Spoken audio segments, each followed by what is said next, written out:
하나님 말씀 마태복음 24장 15절부터 28절 말씀입니다.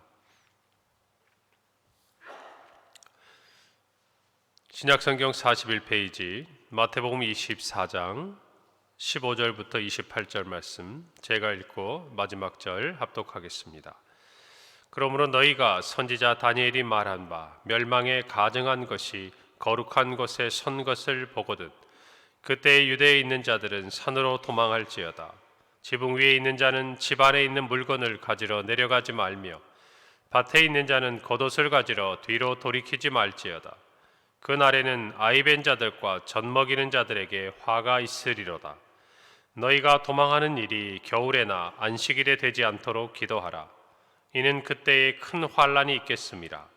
창세로부터 지금까지 이런 환란이 없었고 후에도 없으리라. 그 날들을 감하지 아니하면 모든 육체가 구원을 얻지 못할 것이나 그러나 택하신 자들을 위하여 그 날들을 감하시리라. 그때 사람이 너희에게 말하되 보라 그리스도가 여기 있다 혹은 저기 있다 하여도 믿지 말라. 거짓 그리스도들과 거짓 선지자들이 일어나 큰 표적과 기사를 보여 할 수만 있으면 택하신 자들도 미혹하리라. 보라 내가 너희에게 미리 말하였노라. 그러면 사람들이 너희에게 말하되 보라 그리스도가 광야에 있다 하여도 나가지 말고 보라 골방에 있다 하여도 믿지 말라. 번개가 동편에서 나서 서편까지 번쩍임같이 인자의 임함도 그러하리라. 함께 읽습니다.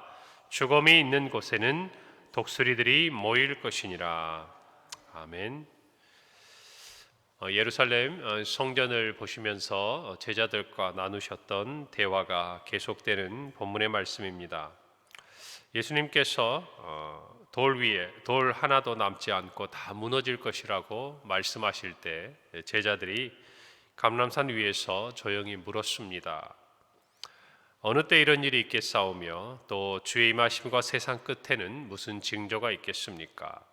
어제에 이어서 예수님의 이 말씀은 첫째, 가까이로는 예루살렘의 멸망 그리고 성전의 회파에 대해서 말씀하시지만 그러나 장차 예수님께서 이 땅에 다시 오실 때에 우리에게 요구되어지는 믿음의 모습들 그리고 그 당시에 수많은 미혹을 어떻게 이겨야 할 것인가 예수님이 하나하나 말씀해 주고 계시는 것입니다. 오늘 15절에 너희가 선지자 다니엘이 말한가 멸망에 가증한 것이 거룩한 곳에 선 것을 보거든이라고 구약의 다니엘의 말씀을 떠올리고 인용하시면서 말씀합니다. 멸망에 가증한 것이 거룩한 곳에 선다. 이 말은 거룩한 성전에 우상이 세워진다. 즉 성전이 더럽혀지겠다라는 다니엘서 11장 31절의 말씀을 기록하고 있습니다. 예수님은 이때 하나의 징조에 대해서 성전이 회파되고 그곳에 하나님을 예배하고 하나님께 제사하던 것이 아니라 멸망에 가증한 것, 우상이 섬으로 말미암아 많은 사람들이 신앙 안에서 나아가지 못하도록 하는 그와 같은 때가 이르거든 오늘 예수님이 말씀하신 이 마지막 멸망의 때라는 것, 예루살렘의 멸망이 가까웠다는 것을 보라고 말씀하십니다. 오늘 16절에서 예수님은 그 때가 되면 유대에 있는 자들은 산으로 도망하라 라고 말씀합니다. 성전의 어떤 의미는 이스라엘 백성들에게 있어서 유대인들에게 있어서는 그들이 환난 가운데 있을 때 하나님을 찾고 하나님을 바라보아야 될 장소입니다. 그러나 그곳에 멸망에 가증한 것이 섬으로 인해서 그들이 갈 바를 알지 못하는 것이죠. 그때 예수님께서는 산으로 도망하라고 말합니다. 우리가 산을 떠올리면 우리나라에서 했던 정서와는 사뭇 다릅니다. 우리가 아는 대로 성경 말씀 시편 121편의 말씀처럼 내가 산을 향하여 눈을 돌리라 나의 도움이 어디서 올꼬. 유대인들에게 있어서 산은 하나님의 도움이 임하는 곳이고 또 하나님을 예배하는 곳이고 그래서 성전도 모리아산 우리가 아는 대로 하나님 앞에서 예배하는 그 장소도 이와 같은 산의 개념을 가지고 있는 것을 우리는 알 수가 있습니다. 우리가 아는 대로 십계명을 받은 것도 신의 산이었죠. 그리고 예수님도 산에서 백성들을 가르치시고 또 호수에서 바다에서 많은 유대인들에게 말씀을 전하셨던 것을 우리는 알고 있습니다. 이 말씀을 통해서 우리는 도망하라는 주님의 말씀을 잘 기억해야 합니다. 뿔뿔이 흩어지고 신앙을 버리고 떠나가라는 말이 아니죠. 이때 산으로 도망하라는 말은 신앙의 위기가 왔을 때 하나님을 찾으라라는 것입니다. 우리의 삶 가운데 어려움이 있습니다. 고난이 있습니다. 그런데 우리가 정말 하나님 앞에 나가야 될 것들이 회파되고 또 예수님의 말씀대로 성전이 기도하는 집이 아닌 강도의 구렬이 되는 그와 같은 마지막 때의 징조가 보일 때 우리는 그저 가만히 앉아서 그때를 바라보며 한탄하고 정말 그때를 무엇인가 우리의 마음속에 힘들어하고 또 어찌할지 모르는 방황하는 모습으로 있을 것이 아니라 어디로 가야 할지를 알아야 한다는 것입니다. 하나님 앞에 나아가야 한다는 것이죠. 신앙의 위기 앞에서 하나님을 찾으라는 것입니다. 주님의 말씀으로 돌아가야 하는 것이고 주님이 말씀하시는 곳으로 찾아가야 한다는 것입니다. 그래서 우리는 정말 신앙의 어려움, 우리의 삶에 고난이 왔을 때 주님이 말씀하신 이 의미들을 잘 이해해야 합니다. 멸망의 때에, 심판의 때 주님은 어떻게 해야 할 것인지, 어디로 가야 할 것인지 우리들에게 알려주고 계십니다. 17절 18절에 보면 지붕 위에 있는 자는 집 안에 있는 물건을 가지러 내려가지 말며 밭에 있는 자는 겉옷을 가지러 뒤로 돌이키지 말라. 여러분, 마지막 때를 맞이하고 심판에 임할 때에 그 모습은 단호하고 분명해야 합니다. 머뭇거리거나 주저해서는 안 되는 것입니다. 여러분, 정말 나라의 위기가 오고 우리가 알듯이 오늘날처럼 전쟁과 또 분쟁의 소식들이 들려올 때에 가장 중요한 것이 무엇입니까? 생명이죠. 우리에게 물질도 중요하고 건강도 중요하고 명예도 중요하고 우리가 가진 모든 것들 중요합니다. 그러나 무엇도 생명보다 귀한 것은 없습니다. 하나님의 심판과 또 마지막 종말의 때가 될 때 모든 사람들에게 있어서 가장 중요한 것은 생명, 더 나아가서 마지막 때, 마지막 심판 앞에서는 영생이 중요한 것이죠. 우리가 이 땅에 살아가면서 예수 그리스도를 가장 중요하게 여기고 고상하게 여긴다는 것은 이 땅에 있는 것들보다 비교할 수 없는 하나님의 은혜임을 고백하는 것입니다. 우리가 이 땅에 있는 것이 아무것도 아니라는 의미가 아니죠. 주님이 주신 은혜고 은혜 가운데 우리가 땀 흘려서 그 자리가 하나님이 우리에게 허락하신 줄 알고 감사함으로 이룬 것들, 그러나 분명한 것은 그 모든 것의 주인이 예수 그리스도라는 것, 그리고 그 어떤 것도 구원과 영생의 은혜보다 소중하지 않다라는 것을 저와 여러분이 분명히 알아야 하는 것입니다. 예수님께서도 어리석은 부자의 비유에 대해 말씀하시면서 많은 것을 거두고 자신을 위해 창고를 짓고 가득 채운 이후에 내 영혼아 이제부터 편히 쉬고 그 다음에 먹고 누리자라고 말했을 때 오늘 밤 네 생명을 거두어가면 네가 준비한 모든 것이 누구의 것이 되겠느냐고 물으시지 않습니까? 오늘 저와 여러분도 마찬가지. 마지막 때에 우리가 하나님을 향해 나아가고 하나님의 도움을 향해 나아가고 하나님의 은혜와 구원으로 나아가는 데는 머뭇거림이나 주저함이 있어서는 안 되는 것입니다. 여러분, 이와 같은 일들을 단적으로 보여주는 성경에 하나의 사건이 있죠. 창세기 19장에 보면 소돔성이 하나님의 심판을 받아서 멸망을 합니다. 그때 하나님께서 아브라함의 기도를 들으시고 그 가운데 있는 롯의 가족들을 구원해 내시죠. 그때 한 가지 조건이 뭐였습니까? 심판의 모습들을 돌아보지 말라는 것이었어요. 심판이 임했을 때 속히 떠나가야 하는 것이었습니다. 그런데 롯의 아내가 뒤돌아보다가 그만 소금 기둥이 되고 만 것을 성경이 우리에게 기록합니다. 멸망의 때의 마지막 때에 우리는 분명히 우리의 구원자 되시는 예수 그리스도 앞에 나아가야 합니다. 머뭇머뭇해서는 안 되는 것입니다. 세상의 것들에 마음을 두고 하나님과 세상 가운데서 주저하면 심판 가운데 자칫 휩쓸릴 수 있다는 것을 저와 여러분은 분명히 알아야 합니다. 우리가 마지막 때를 살아가는 이 시대에 하나님의 자녀여 그리스도의 제자로서 우리의 삶의 우선순위가 분명해야 하고 이와 같은 징조를 분별하고 이 마지막 때를 볼수록 우리가 어떤 신앙의 모습을 가져야 할 것인지 오늘 이 밤 분명히, 이 아침에 분명히 우리가 마음속에 새기고 간직하기를 바랍니다. 오늘 19절에 그날에는 아이벤 자들과 젖먹이는 자들에게 화가 있으리로다. 이때 화가 있다는 말은 고난과 어려움에 대한 의미 있지만 이 문장의 의미는 저주를 표현하기보다는 안타까워하는 동정의 마음이 있어요. 그래서 이런 뜻이요, 슬프도다, 안타깝도다, 이런 의미로 쓰여진 단어예요. 여러분, 고난의 어려운 때에 여기 있는 대로 아이를 뵌 어머니들, 그리고 젖먹이는 어머니들에게, 또 정말 그 어린 가정에게 화가 있다. 그리고 20절에 너희가 도망하는 일에 겨울에는 안식일이 되지 않도록 기도하라. 이 모든 것들을 바라볼 때 어떤 의미가 됩니까? 하나님의 마음과 본심을 알아야 하는 것입니다.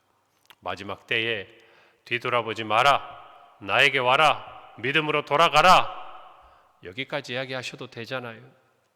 그런데 주님께서 뭐라고 말씀하십니까? 아이벤 자들, 젖먹이는 자들, 슬프고 안타까움을 예수님께서는 동정하고 계시는 거예요. 그리고 도망하는 그날이 겨울이나 안식일이 되지 않도록. 왜 그렇습니까? 여러분, 겨울에는 비가 옵니다. 그래서 이 팔레스타인 지역에서는 비가 오는 계절이기 때문에 땅이 좋지 않아요. 오늘처럼 계획화되고 잘 정비된 도시가 아니기 때문에. 그래서 피하고 도망하기에 어려운 계절이 되는 것이죠. 그리고 식량을 가지고 움직이는 것도 굉장히 어려운 때가 바로 이때입니다. 그리고 안식일에는 특별히 유대인들에게 어떤 의미가 있습니까? 그들의 안식일에 움직일 수 있는 거리도 제한해 놓고, 그리고 안식일에는 여러 가지 그들이 스스로 가지고 있는 제약 때문에 어려움 가운데 피한다는 것이 많이 힘든 상황이죠. 역사적으로 보면은 주전 168년경에 수리아의 왕 안디오쿠스 에피파네스가 이때 침공을 했습니다. 그런데 그날이 안식일이었어요. 무방비로 유대인들이 침략을 당하고 수많은 사람들이 살육을 당하고, 그리고 실제적으로 성전이 더럽혀지는 일들이 이때 있었습니다. 예수님은 그때 기억들을 떠올리시면서 이야기하고 계시는 거예요. 그리고 예루살렘이 그때와 같이 멸망하고 어려움 가운데 있을 것이며, 더 나아가서 장차 세상의 마지막 때에는 그보다 더한 심판이 있을 것을 주님이 말씀하고 계시는 것이죠. 그러나 우리가 낙심하거나 절망하지 않을 이유가 있습니다. 오늘 22절에 보면 그 날들을 감하지 아니하면 모든 육체가 구원을 얻지 못할 것이나 그러나 택하신 자들을 위하여 그 날들을 감하시리라. 고난이 있습니다. 거룩한 곳에 가증한 멸망의 것들이 섭니다. 도망을 가야 합니다. 그러나 그 모든 것이 우리 주님의 손안에 있다는 것이에요. 감하고자 하시면 감할 수 있다는 거예요. 택하고 자들을 하나님께서 위에서 그 시간들을 감하신다는 것이, 이 말은 이 모든 심판마저도 누구의 계획과 섭리 가운데, 하나님의 섭리 가운데 뜻 안에서 이루어지고 있다는 것이에요. 다시 말하면 하나님의 자녀들을 하나님께서 지키고 보호하신다는 의미라는 것입니다.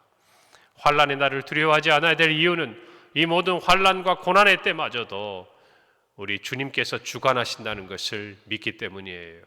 할렐루야. 여러분, 그래서 우리에게 중요한 것은 무엇입니까? 환난에 어떤 일이 있을 것인가? 언제 일어날 것인가? 그때 무슨 징조가 있을 것인가? 물론 주님의 말씀을 생각하며 그때의 징조를 우리가 믿음 안에서 바라보는 영적인 눈이 필요합니다. 그러나 그 환난의 때에 우리가 어떤 자의 모습으로 있을 거냐, 그 말이에요. 택한 자들의 모습으로, 하나님의 은혜 아래 있는 모습으로 우리가 머물러 있을 것이냐는 말이에요. 그때에 의복을 준비하고 주님의 다시 오심을 기다릴 수 있느냐는 것이, 그게 중요한 것입니다. 택하신 자들, 하나님께서 정말 거룩한 옷을 입혀주시고 구원해 주신 하나님의 자녀들에게 이 환난의 때는 비록 고난의 시간이나 그날이 차기까지 하나님이 보호하시는 은혜의 날들인 것을 아셔야 합니다. 여러분, 우리가 잘못 범하는 우가 그거예요. 어떻게 될까 알고 싶어요. 지혜를 가지고 싶어요. 남들보다 먼저 깨닫고 싶어요. 여러분, 그런데 남들보다 먼저 깨닫고 알면 뭐합니까?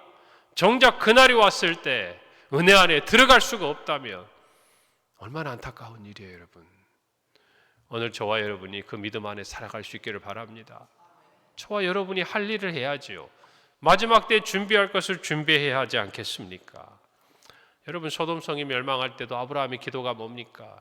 의인 10명이 있으면 이 성을 멸하시겠습니까? 의인 10명이 없어서 그 성이 멸망한 거 아닙니까? 오늘 저와 여러분이 멸망당할 성을 위해 의인으로 살아갈 그 10명 중에 한 명이 되도록 믿음에 서야 하지 않겠냐, 그 말입니다. 오늘 이 시대가 어둡고 이 시대가 악하다고 이야기하기 전에 저와 여러분이 정말 그 마지막 때를 지나가며 하나님께서 살펴보시고 하나님께서 그를 보시고 이 땅의 심판 가운데서 감하시고 건져내실 의인의 자리에 저와 여러분이 있도록 믿음 안에 서 있기를 바랍니다. 27절에 보면 번개가 동편에서 나서 서편까지 번쩍임같이 인자의 임함도 그러하다 그랬어요. 여기에 그리스도가 있다, 저기에 나타나셨다. 예수님께서는 그런 미혹에 빠지지 말라는 것입니다. 마지막 때는, 특별히 예수 그리스도께서 이 땅에 오시는 때는 갑자기 이루어져요. 하나님만이 아신다는 것입니다. 그리고 부분적으로 일어나는 것이 아니에요. 예수님이 이 땅에 오신 것은 팔레스타인 베들레헴 땅에 정말 오셨지만 별을 그곳에 보내심으로 말미암아, 동방박사가 옴으로 말미암아, 온 세상의 구주임을 천사가 알려줌으로 말미암아 우리가 알게 되었지만, 주님이 다시 오시는 것은 온 땅이 즉각적으로 알게 된다는 것이에요. 장소에 제한을 받지 않는다는 것입니다. 은밀하게 오는 것이 아니라 선명하고 분명하고 모두가 알게 오신다는 것을 저와 여러분이 분명히 알아야 돼요. 그렇기 때문에 미혹해 될 필요가 없다는 것입니다. 어디에서 일어나는지, 누가 그리스도인지 우리는 그 미혹 가운데 빠지지 말아야 하는 것이죠. 오늘 이 말씀을 보면서 마지막 때를 살아가는 저와 여러분이 이 신앙 안에 분명히 서기를 바랍니다. 마지막 때 분명히 미혹합니다. 여기에 그리스도가 나타났다, 저기에 그리스도가 나타났다, 그곳에 가야 한다. 마지막 때 주님은 분명히 가르쳐 주셨습니다. 오늘 마지막 때 28절처럼 죽음이 있는 곳에 독수리들이 모이고 모든 사람들이 그곳에 죽음이 있는 줄을 아는 것처럼, 예수 그리스도께서 이 땅에 오시는 것은 비밀스럽게 오신 것이 아니라 모든 사람이 예수님의 이 땅에 오심을 알 수 있도록 그렇게 오심을 우리 모두가 믿음으로 간직하기를 바랍니다. 그 믿음 안에서 이 이야기를 해주시는 이유는 우리의 믿음을 지키라는 것이에요. 할렐루야. 흔들리지 말라는 것입니다. 오늘 주님이 말씀하신 이 말씀을 붙들고 마지막 때를 믿음으로 살아가는 우리 모두가 되시기를 바랍니다. 주님께서 반드시 우리를 구원하시고 영생을 주셨듯이 환난을 정말 지나가게 하시고 우리를 붙들어 주시는 은혜가 오늘과 주님 다시 오시는 그날까지 우리 모두에게 있을 줄 믿습니다. 기도하겠습니다. 하나님 감사합니다. 오늘의 말씀을 붙들고 마지막 때가 언제인지, 그리고 어떤 징조가 있는지 주님의 가르침을 분명히 마음에 새기고, 중요한 것, 우리가 그 때를 준비하며 믿음으로 그 환난의 때를 이기며 하나님이 주신 구원과 영생을 붙들고 하나님의 백성으로 살아가는 복된 우리의 나날들이 되게 하여 주시옵소서. 미혹해 되지 아니하고 주님의 말씀을 붙들고 오늘 또 믿음으로 승리하게 하옵소서. 예수님의 이름으로 기도합니다. 아멘.